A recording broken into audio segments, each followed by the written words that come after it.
13th of September 2024. Just after 2 p.m. calm waters off the north coast of Cornwall. A fishing vessel called the Lily Lola drifts quietly, its nets untouched, its purpose far from innocent. From a distance nothing stands out. Just another day at sea. But on board are 4 men and a cargo that could poison communities across Britain. Hidden beneath the deck, over a ton of high-purity cocaine, worth more than £100 million. As the Lily Lola edges closer to shore, a shadow moves across the waves. The border force cutter HMC Valiant closes in, silent and precise. Within moments, armed officers launch fast boats. The trap is set.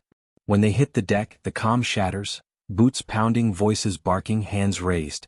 And in the hold, the secret is revealed. This is the story of one of the UK's largest maritime drug busts. A smuggling run dressed up as a fishing trip, a plan that promised fortune, until it capsized in British waters. Welcome to Vault Crime. Let's get straight into the details. But before then, kindly tell us where you are watching us from in the comment. On the surface, Cornwall is peace itself. Golden beaches stretch for miles, dotted with families chasing seagulls and surfers riding Atlantic swells. Fishing villages cling to the coast like postcards come to life, harbors filled with small boats, painted bright against the grey stone piers. To most, Cornwall is a holiday escape, a quiet corner of England where time slows with the tide. But for traffickers, Cornwall is more than a backdrop of beauty. It is opportunity. Its long, rugged coastline offers hundreds of hidden inlets, caves, and coves. Its fishing tradition means boats come and go daily without suspicion. And its position on the edge of Europe makes it a landing zone for transatlantic runs. Perfect for those who move product worth more than gold. That's the irony of Cornwall. While locals cast nets for mackerel, smugglers cast their eyes on these very same waters. And in September 2024, one particular vessel turned Cornwall's calm reputation into a national headline. The Lily Lola. It was a small, ordinary-looking commercial fishing boat. Nothing special. Not fast, not flashy, just another vessel moored in southwest England. The sort of boat you'd pass by in a harbor without a second glance. And that was exactly the point. Because for organized crime, invisibility is power. The more ordinary the cover, the less anyone looks twice. To the casual observer, the Lily Lola was a tool of trade. But for the 4 men who climbed aboard her decks, this wasn't about fish. This was about fortune. The boat was a disguise, a floating vault carrying more than a ton of South American cocaine. Pause and think about that, over 1,076 kilograms. Laid end to end, the bales would stretch further than a football pitch. Broken down and sold on Britain's streets, the haul was worth at least £100 million, enough to flood counties with misery for months. And yet, to the families watching sunsets over St. Ives or the tourists buying ice creams at Perranporth, nothing looked amiss. The sea whispered calm. The horizon seemed safe. That's the cruel trick of smuggling. It doesn't announce itself with sirens or banners. It hides in plain sight, letting ordinary life carry on, until the moment the illusion breaks. The Lily Lola was never meant to stand out. She was meant to pass unnoticed, a shadow in broad daylight.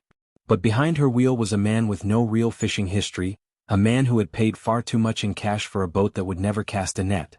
And in Swansea, that man was making final preparations. He was about to set sail on a voyage that could make him rich beyond his imagination, or cage him for decades. The calm waters of Cornwall would soon turn into a storm. But who was this so-called skipper, the man who bought the Lily Lola in cash? Was he really a fisherman, or something else entirely? Before we get to the bust, let's unravel the man behind the wheel. And while you're watching, let me ask you this. If you lived by the sea and saw a boat that never seemed to fish, would you report it? Drop your thoughts in the comments below, because this one detail could have changed everything. In the summer of 2024, a man named John Williams walked into the world of fishing. At least that's how it looked on paper. Williams was 46 years old, a Swansea local with no known background in fishing. He didn't grow up on the sea, didn't work on trawlers, didn't run a market stall at dawn with crates of mackerel. Yet suddenly, in June 2024, he appeared as the proud owner of a vessel called the Lily Lola. The price tag? £140,000, paid entirely in cash. Far above its real market value. And here's where suspicion begins. Who pays that much for an aging boat without ever learning the ropes of the trade? Who throws down cash for a vessel in a business they've never touched? To the outside world, John Williams looked like a man going legitimate. To investigators later, he looked like a man laying foundations for a high-risk, high-reward operation. The boat wasn't just a purchase, it was an investment. An investment in deception. Williams presented himself as a skipper starting fresh. But his spending patterns betrayed him. He poured money into upgrades, navigation systems, repairs, fuel. These weren't tools for casual fishing runs. These were tools for long-distance sea voyages. Voyages that reached far beyond British waters. It was the perfect cover. A quiet man with a new boat. No public spotlight, no questions asked.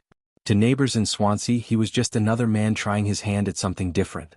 But beneath the surface, Williams was plotting a crime that could bankroll a fortune, or sink his freedom forever. Metaphor paints it best. The Lily Lola wasn't a fishing boat, it was a Trojan horse. A modest shell carrying a secret cargo for powers far larger than Williams himself. The National Crime Agency later described him as the linchpin of the smuggling plot. And that word matters. A linchpin isn't the entire wheel, but without it, the whole machine collapses. Williams wasn't the cartel. He wasn't South America. But he was the link between a global cocaine pipeline and British shores. Still, even a linchpin can't turn alone. A boat needs a crew. And Williams knew exactly who to bring aboard. So why these men? Why trust them with £100 million gamble? If you were risking everything, who would you pick? Let me know in the comments, because the crew Williams chose would prove both his strength and his downfall.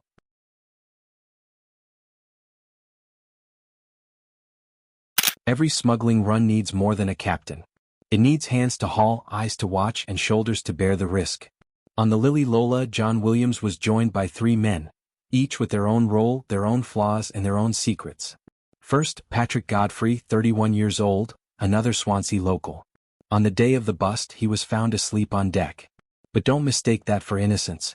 His phone told a different story. In his search history, how long does it take for a ship to travel from Peru to the UK? In his messages, delete everything. Don't show nobody. Godfrey wasn't just along for the ride. He was nervous, paranoid, fully aware of the scale of what was happening. When the walls closed in, his instinct wasn't denial, it was destruction of evidence.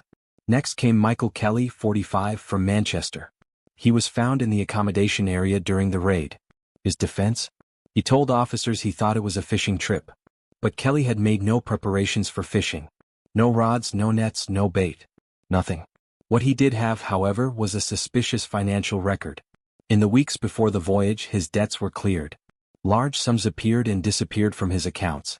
He was a man suddenly flush with unexplained cash, and then suddenly desperate to pretend he was just on holiday at sea. And then there was the most elusive of the group, Jake Marchant, 27, of no fixed abode. A drifter. Hard to trace. The kind of man who slips between addresses, never rooted, always moving. To investigators, he was a shadow. He lived between temporary accommodations, keeping his head down, but always circling close to Williams in the lead-up to the smuggling run. On the day of interception, he was right where he needed to be, standing next to the skipper at the helm, acting as second in command. 4 men. Each ordinary enough to blend into the crowd. None of them notorious crime lords.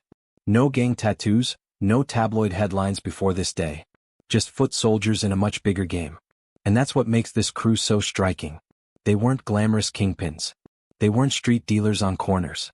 They were middle-aged men and a drifter, chasing a payout promised by unseen figures far across the Atlantic. Imagery makes it clear, they were pawns on a chessboard, moved by hands that never risked touching the pieces themselves.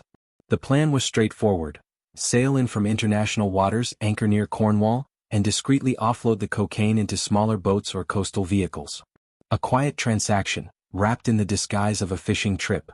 But while Williams, Godfrey, Kelly, and Marchant thought they were steering their own destiny, the truth was harsher. They were being tracked, monitored, and recorded. Every move they made, every word they spoke, was already part of a case file building against them. 4 men. 1 boat. £100 million worth of cocaine. But how exactly do you hide a mountain of white powder on a modest fishing vessel? In the next chapter, we'll open the hatches and expose the mechanics of maritime smuggling. And here's a question for you: do you think these men really believed they could get away with it? Or were they already doomed the moment they left port? Drop your thoughts below.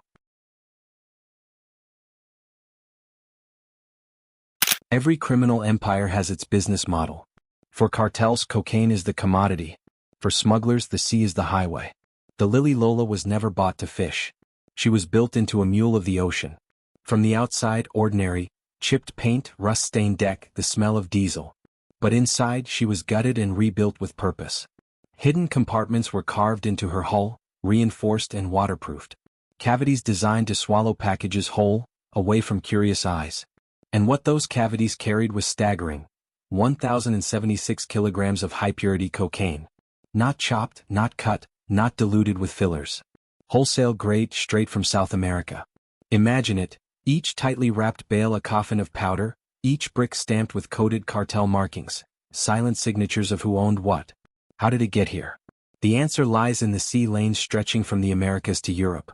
Cocaine from Peru or Colombia is moved in bulk across the Atlantic. Somewhere out in international waters, ships meet like phantoms. One hands over, the other swallows the load. Mid-ocean transfers, conducted in silence, where no customs officer patrols and no CCTV watches. The Lily Lola was one of these phantoms. A relay runner in a marathon stretching thousands of miles. Patrick Godfrey's phone revealed a glimpse of this. His searches: how long does it take for a ship to travel from Peru to the UK?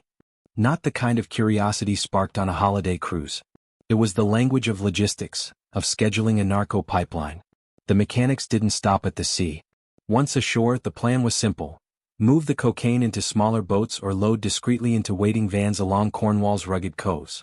From there, it would vanish into stash houses, cutting kitchens, and distribution routes that snake across Britain's counties. Within weeks, it would be chopped into lines in nightclubs, bagged into street deals, smoked into crack pipes. And the money? Cleaned through shell companies, fake invoices, and cash-based businesses. The Lily Lola itself had been bought via cash funneled through a ghost company in Wales, one that filed no tax returns, declared no income, but somehow afforded a six-figure vessel. That's how organized crime works. Like smoke, it drifts into the cracks of legitimate society, boats, businesses, buildings. It hides in paperwork and everyday objects, until you realize what you thought was normal has been poisoned from the inside. Hyperbole fits here.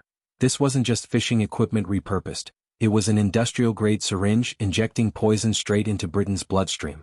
And yet, for all their planning, the crew of four overlooked one thing. In their obsession with hiding drugs, they forgot that the sea itself can betray. GPS devices, tracking pings, and even bugs planted on board whispered their secrets to investigators. So, imagine this.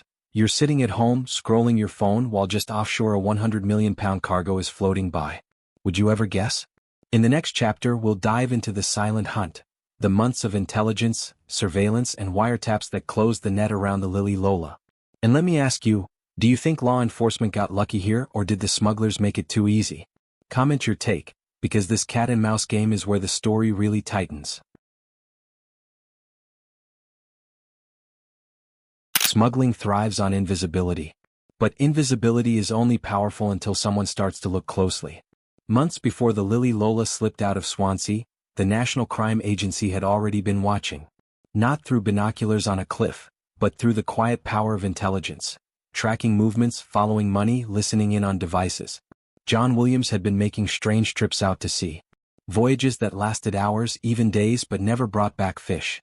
Locals saw him return with empty nets, but no one asked why. To the NCA, these weren't fishing trips. They were dry runs, rehearsals for the real thing. Money raised even more red flags. A boat bought for £140,000 cash through a company with no income. Fuel bills stacking into the thousands. Navigation upgrades that made no sense for a man supposedly starting small-scale fishing. It was a cover that creaked under its own weight. Then came the digital crumbs. Patrick Godfrey's phone searches. Encrypted messages between the men and unnamed contacts. Coordinates sent with urgency. You'll get the location soon. Don't mess it up. Investigators knew this was more than local crime. It was transnational. Somewhere across the Atlantic, suppliers were feeding directions step by step. And somewhere in the middle of that ocean, a package of cocaine was being tracked. Not just by its smugglers but by a GPS beacon hidden inside one of the bales. This was the masterstroke. The tracker's signal didn't lie. It painted a path across the ocean, pinpointing exactly where the handoff took place. And when the Lily Lola swallowed her cargo, the NCA already knew the weight she carried. Still, investigators couldn't act too soon. They let the Lily Lola edge closer to Cornwall, closer to safety, closer to that moment where the smugglers might finally believe they'd pulled it off. Patience was their weapon. Meanwhile, officers listened in through covert audio devices. The crew's conversations betrayed their confidence and their fear. At one point they discussed picking up a big thing, 500 kilos. Later, as the border force cutter drew near, their tone shifted. One voice muttered, "We're F*** edition." The irony was sharp. For months these men thought they were outsmarting the law. But every word they whispered, every mile they traveled was already logged in a case file. The sea had been their ally. Now it was about to turn traitor. 4 men, 1 boat, and a net closing invisibly around them. What happens when the hunters finally strike? In the next chapter we'll step aboard HMC Valiant and relive the takedown at sea. But I want to know from you, if you were in the NCA's shoes, would you wait until they reached shore, or hit them in open water? Comment your answer below because the decision shaped everything that followed. The sea was calm. The sky a pale blue wash broken only by gulls. For the men aboard the Lily Lola, it was a quiet afternoon, almost too quiet. But silence can be a predator. Just after 2 p.m. on the 13th of September 2024, the stillness broke. Out of nowhere, a dark silhouette slid across the horizon. It was no fisherman. It was the HMC Valiant, a border force cutter built for one purpose, interception. From the Valiant's decks, a small RHIB was launched. A rigid-hulled inflatable, sleek, fast, its engines growling like a hunting dog finally let off the leash. Officers leaned forward, armed, eyes locked on their target. The sea beneath them foamed white as they closed the distance. On the Lily Lola, John Williams gripped the helm. Beside him, Jake Marchant shifted uneasily. Below deck, Michael Kelly lingered in the accommodation space. And somewhere on the deck itself, Patrick Godfrey slept, unaware of how close the news had drawn. Then it happened. The RHIB slammed alongside the fishing vessel. Boots hit metal. Shouts erupted, "Hands up! Open the door! Down! Down!" In an instant, the illusion of control vanished. The crew froze.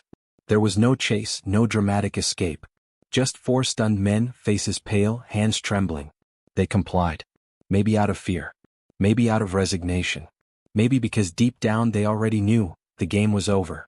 Within minutes, the deck was secured. Officers swarmed every hatch, every cabin. Rifles gleamed in the Cornish sun. The fishermen-turned-smugglers were ordered flat against the metal floor, the air thick with the scent of salt and sweat. But the real moment came below deck. Flashlights cut through darkness. Compartments opened. And there it was. Bale after bale after bale. Stacks of white bricks, wrapped tight in plastic, waterproofed, hidden like treasure chests in a pirate's hull. The weight was staggering. Over 1,076 kilograms of cocaine, its purity unmatched. Wholesale poison, enough to drown entire communities in addiction. Hyperbole fits best. This wasn't just a haul, it was a mountain of misery disguised as cargo. The officers didn't cheer. They didn't celebrate. They just counted. Because in this line of work, the victory is heavy. For every package seized, there's the knowledge of what might have been, how many overdoses prevented, how many lives spared. The men were cuffed, silent, their gazes fixed on the deck. No excuses. No explanations. Only the sound of waves slapping against steel as the Lily Lola was escorted toward Devonport Naval Base in Plymouth. The smugglers thought they were invisible. Instead, they had sailed straight into the spotlight. But what investigators would uncover next went beyond a single bust. Hidden in phones, trackers, and fingerprints was evidence that tied these men to something far bigger. Here's my question for you. If a GPS tracker was found inside one of these cocaine bales, do you think it was planted by the cartel to spy on their couriers, or by law enforcement to catch them? Drop your guess in the comments, because the answer changes everything. At Devonport Naval Base, the Lily Lola sat like a captured beast. Officers in gloves and coveralls moved with precision, lifting bale after bale from the vessel. Each package was tagged, weighed, photographed. Then laid out in neat rows, stretching across the floor like a grim mosaic. The scene was haunting. A warehouse filled not with fish, not with nets, but with death packaged for sale. Every brick told a story. Some bore symbols, simple logos used by cartels to mark ownership. Others hid something more sinister. A GPS tracker, still active, still pinging a signal. Analysts traced it back to a user in South America. Proof that this wasn't a rogue mission. It was part of a transnational supply chain. The NCA now had what investigators dream of, a direct link across the Atlantic. Meanwhile, phones seized from the crew began to spill secrets. On Patrick Godfrey's device, Panic messages, delete everything. Don't show nobody. On navigation equipment, coordinates of suspected mid-sea rendezvous points. On encrypted apps, step-by-step instructions coded but clear. And then came the audio recordings. A bug had been planted on the Lily Lola before she sailed. It captured voices whispering about a big thing. 500 kilos. It caught the desperation as Interception loomed. We're F*** edition. Irony cut sharp. Men who believed they were outsmarting the system were, in fact, narrating their own downfall. Forensics dug deeper. Fingerprints on bales. Footprints on deck. Financial records showing sudden cash movements. Debts paid, mortgages topped up, repairs bought in lump sums. Ordinary men suddenly living like they'd tapped a gold mine. Imagery makes it clear. It was as if every pound note had left breadcrumbs back to the cocaine itself. The evidence was overwhelming. Prosecutors didn't need confessions. They didn't need dramatic testimonies. The drugs, the devices, the data, together they built a case that was airtight. But perhaps the most damning element was the sheer scale. 1 ton of cocaine. Street value of £100 million. Enough to make the Lily Lola one of the largest maritime seizures in recent UK history. This wasn't a lucky stop. It was the result of meticulous planning, international cooperation, and forensic precision. For the 4 men arrested, the silence in interview rooms spoke volumes. They offered no explanations, no real defense. Their futures were sealed not by what they said, but by what the evidence screamed. But the true stage of justice wasn't the sea. It was the courtroom.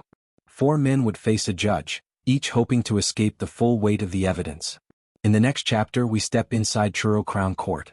And I want to hear from you. If you were the judge, how many years would you give for a £100 million cocaine run? Be honest. Drop your sentence in the comments below. By May 2025, the story of the Lily Lola had shifted from sea to shore. The fishing boat sat impounded in Plymouth, stripped of her secrets. The bales of cocaine lay locked in evidence storage, a silent mountain of proof. And the 4 men who once believed they'd ride fortune into a new life now faced the cold walls of Truro Crown Court. The courtroom was heavy with anticipation. No nets, no tides, no spray of salt water here. Just the stern gaze of a judge, the relentless voice of prosecution, and the weight of 1 ton of Class A cocaine pressing down on every word spoken. The defendants took their places. John Williams, 46, the skipper. The linchpin. The man who signed his fate the moment he bought a fishing boat for £140,000 in cash. Patrick Godfrey, 31, his paranoia etched in digital ink. Searches about voyages from Peru, desperate texts to delete everything. Michael Kelly, 45, from Manchester. He claimed ignorance, swearing he thought it was a fishing trip, though his debts miraculously vanished weeks before. Jake Marchant, 27, no fixed abode. The drifter. A man with no anchor, yet always by Williams' side. The prosecution's case was surgical. They didn't just point to the cocaine. They walked the jury through every breadcrumb. The GPS tracker hidden in a bale traced to South America. The audio bug capturing talk of 500 kilos, and the chilling admission, we're F*** edition. The financial records, the shell company, the unexplained wealth. The phone data spelling out coordination, routes, and panic. One by one the defense arguments collapsed. Kelly's claim of a fishing trip?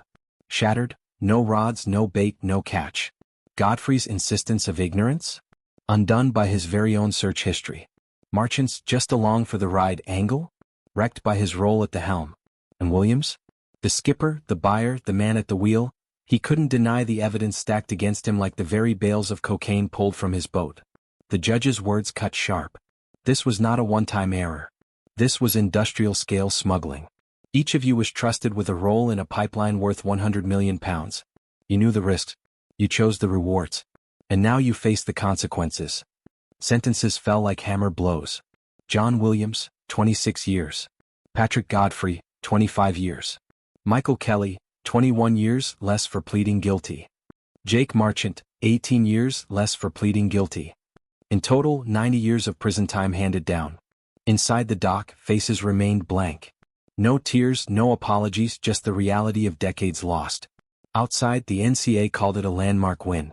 But while 4 men were caged, the question remained. What about the unseen hands? The suppliers in South America. The financiers. The shadowy figures who never touched the boat but pulled every string. They weren't in Truro that day. They weren't facing a judge. They were already planning the next run. 4 men down. But the mastermind's still free. And that's the brutal truth of organized crime. You cut off one branch and another grows. So tell me this, do you think the men on the Lily Lola were victims of bigger forces, or willing soldiers chasing quick millions? Drop your thoughts below, because this verdict is only half the story. The Lily Lola never returned to fishing. She became a ghost ship, her name forever tied to a cocaine pipeline that nearly flooded Britain's streets with poison. For the men, the legacy was iron bars and wasted years. Williams, once dreaming of fresh starts, now faces release in old age. Godfrey, whose phone betrayed him, now lives with 25 years to think about every panicked text. Kelly, the so-called fisherman, counts 21 years before freedom. Marchant, the drifter, is caged for nearly 2 decades. Their aftermath is prison. But the case's aftermath stretches far beyond them. In communities across the UK, the bust mattered.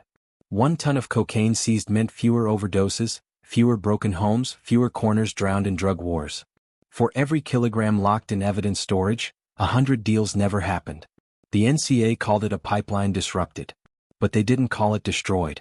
Because here's the reality, cartels adapt. For every Lily Lola caught, another vessel sails. For every pipeline severed, another route opens, through airports, through ports, through mail drops. Irony speaks loud here. A fishing boat built to haul food ended up carrying death instead. And that's what organized crime thrives on. Taking the ordinary and twisting it into a mask. Boats, taxis, housing estates, even businesses, all tools in a trade that feeds greed while destroying lives. For law enforcement, the bust was a victory, but also a reminder, the fight never ends. For criminals, it was a warning. Invisibility doesn't last forever. For the public, it was a revelation, that beneath the calm waters of Cornwall, storms of cocaine and corruption can rise unseen. And for us, it's a story. A cautionary tale of 4 men who thought they'd outsmart the system, only to find themselves outplayed, outwatched, and undone. The sea keeps secrets, but sometimes it gives them up. The Lily Lola was one of those times. But here's the question, if this was just one bust, how many shipments have slipped through?